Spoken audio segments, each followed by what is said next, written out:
He's what they call an auteur, meaning that he's regarded as the author, the artist who made the films.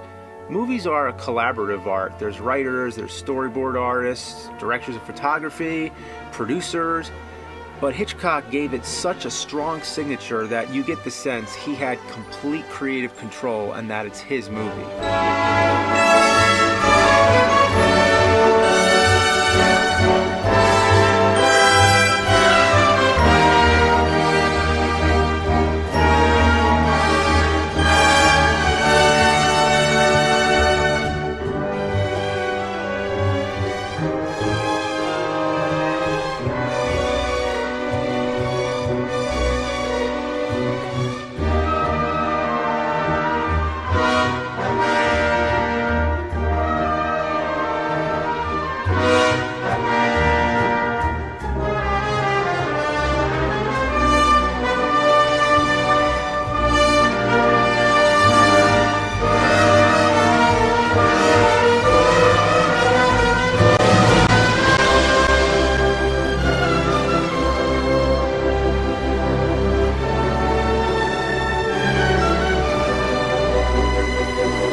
To be continued.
So you want to know about the auteur theory? Well, we best get started then.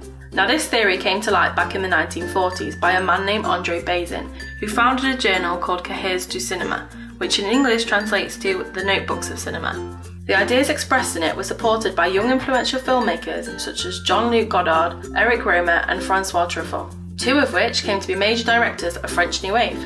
The auteur theory claims that the director of any film is the primary creator of that film. Any director that is a true auteur will leave his or her unique signature or trademark on that film. Today, this may be obvious to audiences and fans of cinema, but at the time, films were not considered to belong to any director.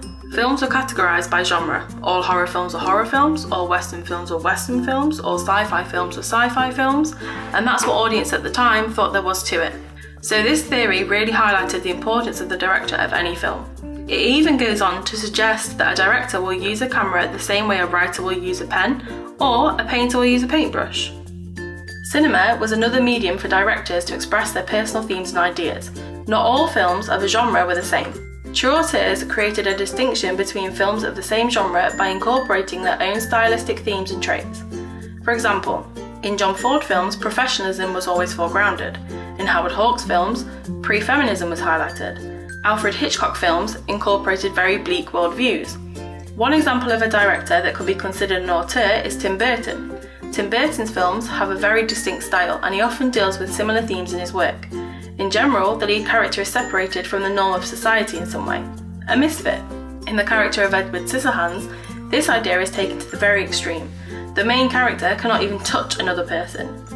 Other examples of this character include Batman, Beetlejuice, and to a certain extent Jack Skellington from The Nightmare Before Christmas. Burton's movies also have a distinct style, generally supporting a very gothic feel. In addition, Burton is known for stop-motion animation in his film, this prime example being The Nightmare Before Christmas and Corpse Bride. He is also known for reusing actors and actresses, in particular Johnny Depp and Helena Bonham Carter. Danny Elfman regularly provides the right music for the soundtrack. Tim Burton has directed many movies, each of which can be examined and compared for similar styles and recurring themes. You can maybe say now, auteurism is almost taken for granted.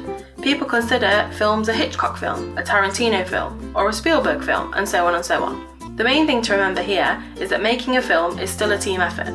In most cases, yes, the director is the driving force behind the film, but directors still work with set designers, still work with cinematographers, still work with choreographers, and so on and so on. That being said, without a director in a film, without one vision to guide them, the film will collapse. So a director's input into a film is absolutely essential, and auteurism is a dominant way of looking at how films are made. And that is all you dummies need to know about the auteur theory.